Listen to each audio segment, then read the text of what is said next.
Hi అందరికీ నమస్కారం, welcome to our channel. ప్రస్తుతం అంతపాటు గెస్ట్గా ఉన్నారు షణ్ముఖ్ గారు. సార్ నమస్తే అండి. నమస్కారం అండి. సార్, వక్ఫ్ బిల్ సవరణకు వ్యతిరేకంగా చిలకలూరిపేటలో కొంతమంది ముస్లింలు అయితే ర్యాలీ అయితే చేశారు. సో దాంట్లో విడుదల రజనీ గారు ఎంట్రీ ఇచ్చారు. సో ఆవిడ్ని మీరు దీన్ని రాజకీయం చేయొద్దు అని వెళ్ళిపోమన్నారు. అసలు ఏం జరిగింది? అసలు విడుదల రజనీ గారు అక్కడికి ఎందుకు వెళ్ళారు? రాజకీయం చేయడం కోసమే వెళ్ళారు.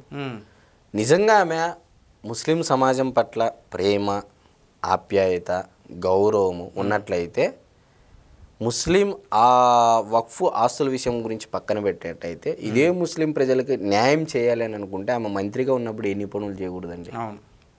సపరేట్గా ఈ ముస్లిం సమాజానికి సంబంధించి వైద్య శాఖ మంత్రిగా ఉందిగా, ఏదైనా చేసి ఉండొచ్చు కదా. అంటే కేవలము దమ్మిడి పైసా ఖర్చు లేకోకుండా ఆ ర్యాలీని నా ఖాతాలో వేసుకోవాలనే ప్రయత్నమే తప్ప విడుదల రజనీ గారికి ఎటువంటి చిత్తశుద్ధి లేదు, ఎటువంటి అంతఃకరణ శుద్ధి లేదు. నిజంగా విడుదల రజనీ గారు దీనికి సమాధానం చెప్పి ర్యాలీలో పాల్గొని ఉంటే ఇంకా చాలా మంచిగా ఉండేది. ఏమని మంచిగా ఉండేది? అసలు వక్ఫ్ బిల్ వచ్చినప్పుడు ఉమీద్ అంటారు, దీనికి ఉమీద్ అని చెప్పేసి నామకరణం చేశారు.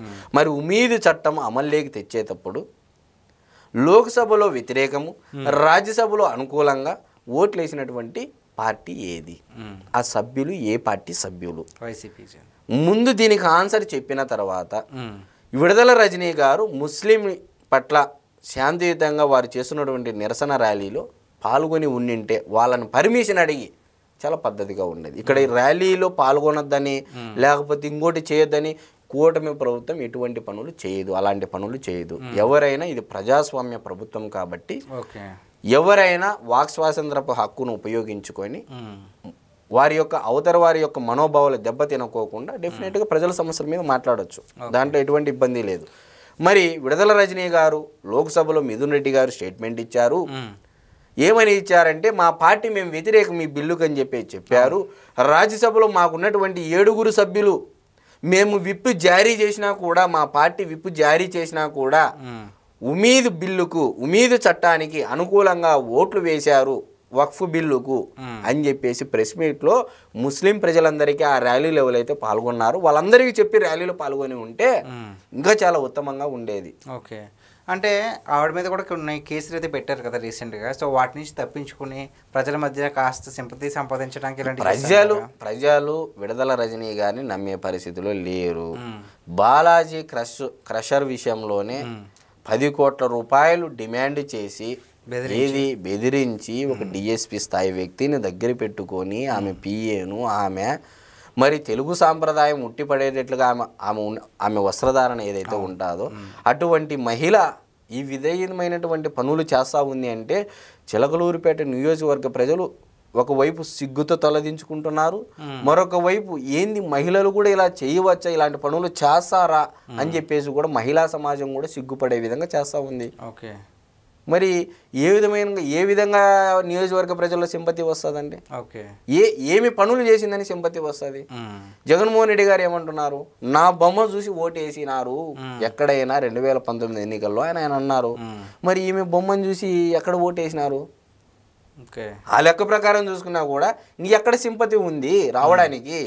కేవలం జగన్మోహన్ రెడ్డి గారిని చూసి నా పార్టీని గెలిపించారు, నన్ను గెలిపించారని చెప్పేసి జగన్మోహన్ రెడ్డి గారు అంత క్లియర్గా చెప్తా ఉంటే ఇంకా నన్ను చూసి ఓటేసినారు, నా పరంగా నేను చేసే పనుల మీద సింపతి వస్తుందనే మాటలు చెప్తే జనాలు పక్కున నవ్వడం తప్ప ఇంకేం చేసేది ఏం లేదు. ఓకే సార్, ఒక్క క్వశ్చన్ అండి.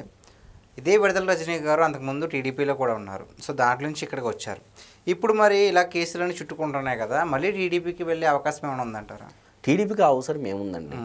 ఇప్పుడు TDP party, Janasena party, Bharatiya Janata party 135 సీట్లు రావడం జరిగింది. తెలుగుదేశం పార్టీ 144 సీట్లలో పోటీ చేస్తే మరి అక్కడే ఉంది కదా. తెలుగుదేశం పార్టీకి మ్యాండేట్ ఉంది, మ్యాజిక్ ఫిగర్ దాటి దాదాపు డబల్ ఉంది. మ్యాజిక్ ఫిగర్కి డబల్ 88 మ్యాజిక్ ఫిగరు, 88, 89 దాటి చూసుకుంటే అక్కడ నుంచి చూసుకుంటే నువ్వు దగ్గర 60 సీట్లు పైనే. మరి జనసేన పార్టీకి 21 సీట్లు, భారతీయ జనతా పార్టీకి 8 సీట్లు, మొత్తం కలిపి 164. మరి ఇంకా వాళ్ళని తీసుకొని ఏం చేయాలని అంటే ఏదైనా జనసేన పార్టీలోకి మారడమో లేకపోతే భారతీయ జనతా పార్టీలోకి వెళ్ళడమో. సైబరాబాద్ తెలుగుదేశం పార్టీలో ఉన్నప్పుడు సైబరాబాద్ మొక్క, వైఎస్ఆర్సీపీకి పార్టీ పోయినప్పుడు చెట్టు, ఇప్పుడు ఆ చెట్టు పూలు పూయాలి కదా, పూలు పూయాలంటే మరి ఏదో ఒక పార్టీ అయితే చూసుకోవాలి కదా. ఓకే. భారతీయ జనతా పార్టీలోకి చాలా లాబింగ్ అయితే చేసిందండి. గవర్నమెంట్ మారిన తర్వాత విడుదల రజనీ గారు చాలా పార్టీల్లో చేరాలని చెప్పేసి అటు తెలుగుదేశం పార్టీలోని ప్రయత్నం చేసింది. ఎందుకంటే గతంలో మొదటిగా స్థానం ఇచ్చిన అయితే తెలుగుదేశం పార్టీనేగా.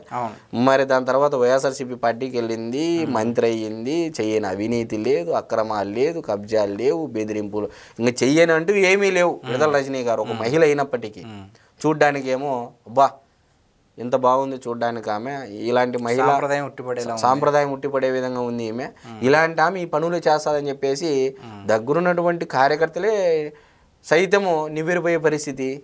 ఇంకా ప్రజలు ఏ విధంగా ఉంటారని మీరు అర్థం చేసుకోవచ్చు.